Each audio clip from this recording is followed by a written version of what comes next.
Before today, President Buhari's visits to Washington appeared to be one of the most talked about issues in the country. Many Nigerians had been busy anticipating what the discussions would focus on, and particularly they wanted to know if indeed the president would speak deeply about the core demands of his people. The president's alleged infractions over the purchase of 12 Tucano aircraft from the United States was one of the biggest issues on the front burner before President Buhari left the country.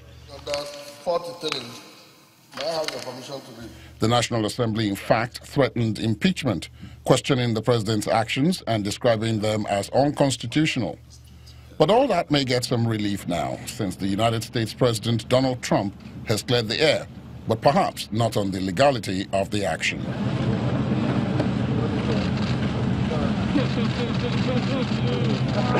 Beyond the traditional crude oil trade with the United States, the security problem in the northeast, the endless killings in the north central, and more importantly attacks by the dreaded Boko Haram terrorists are all top issues generating concern in the country, and which Nigerians expected the president to give a push.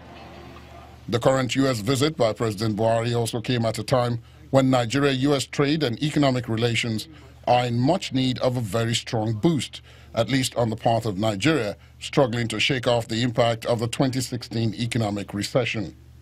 President Buhari's administration surely needs all the friends and investments it can get, and as quickly as possible. This week's trip to the United States by the president and his team may yield a little in terms of short-term economic gains, but it may reposition Nigeria as a country focused and determined to raise its game as the continent's leader, whose fortunes or misfortunes mean a lot to Africa as well as to the United States.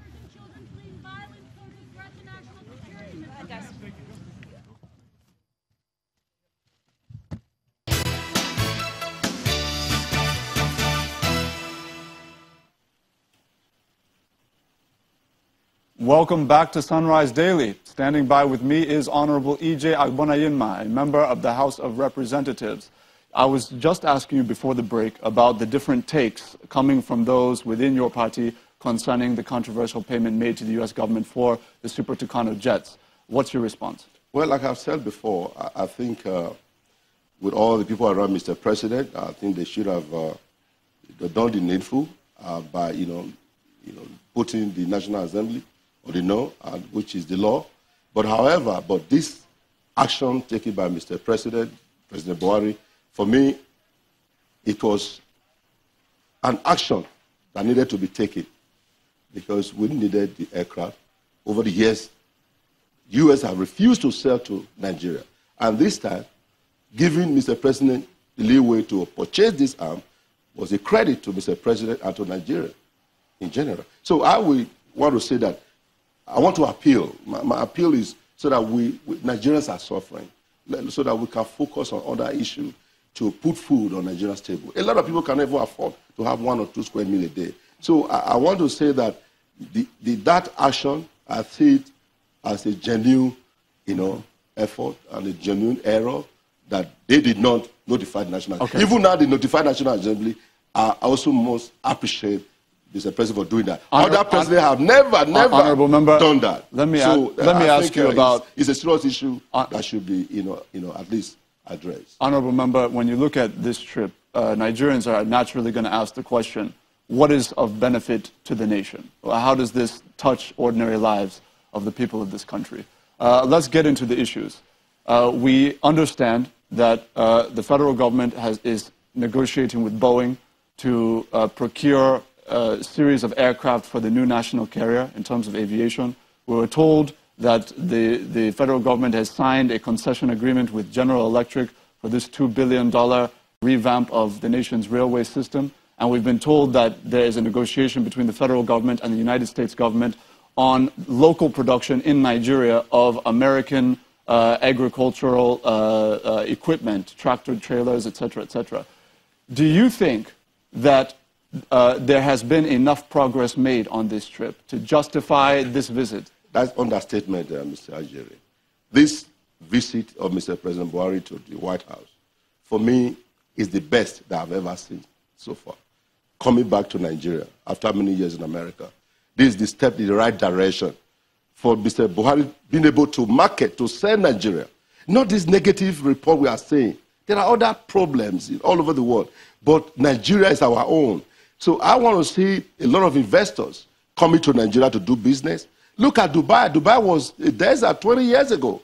America, another foreign ally, join hands to build Dubai. Today, that is where Nigerians go to send their children to go to school and buy property. We can do the same thing by bringing Nigeria and putting food on Nigeria's table and making Nigeria among the leading nations. It is achievable. Some Nigerians it's about commitment and the will. Some Nigerians have questioned whether or not, with these deals, is Nigeria getting value for that money? Of course, huge value. Who is it benefiting, really? It's going to benefit or America? That's the question. Both ways.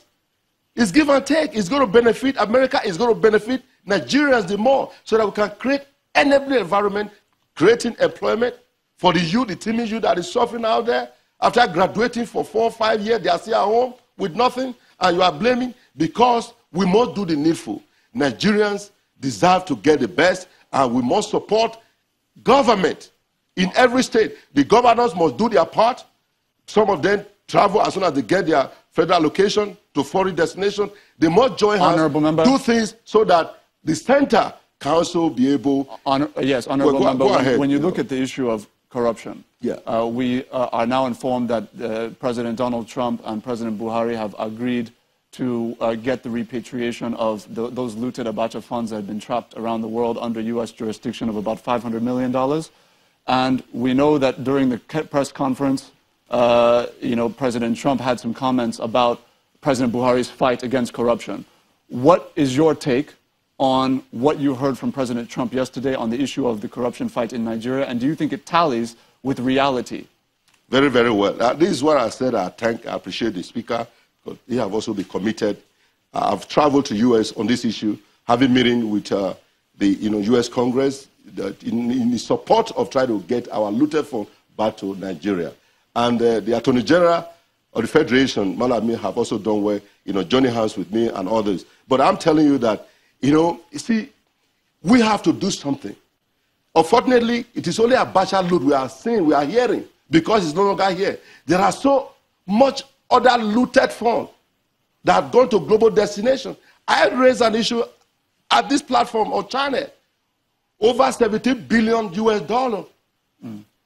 that left this country undeclared for global destination. Yes, Honorable Member, so please, that looted fund should be returned back to Nigeria. Before we close, it's a good development. We're about to close. Time is running out. Let me ask you, if you look at the comments of President Trump, I want to be very precise with this. Him essentially praising Buhari for having done a lot. On many occasions. Is that tallying with reality? Because Nigerians are saying, look, is this really what's happening in the country? Listen, for me, I'm not saying I am not perfect. Neither am I saying President Buhari is perfect, I should give him 100%. No. But if you ask me, I will give him a pass mark. Compared to 16 years, which I belong to a party 16 years. They took exam for 16 years. They got 34.5%.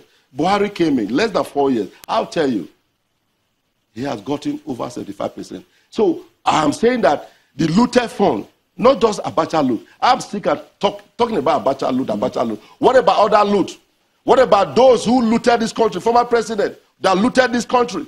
Where is the $16 billion power sector that we cannot see? Where the $300 billion for federal road? Where are the roads? Where is power? We are talking about Abacha loot. Let's talk about Nigerians. Nigerians are suffering. Unfortunately, we have run out of time. So many issues to get through, but time will not allow us today. I thank you so much for coming on the program this morning and sharing your thoughts. Thank you very much, Mr. Ajuri, and thank you to our viewers out there. Standing by with us has been Honorable E.J. Agbonayinma, a member of the House of Representatives and chairman of the House Committee on U.S.-Nigeria Relations.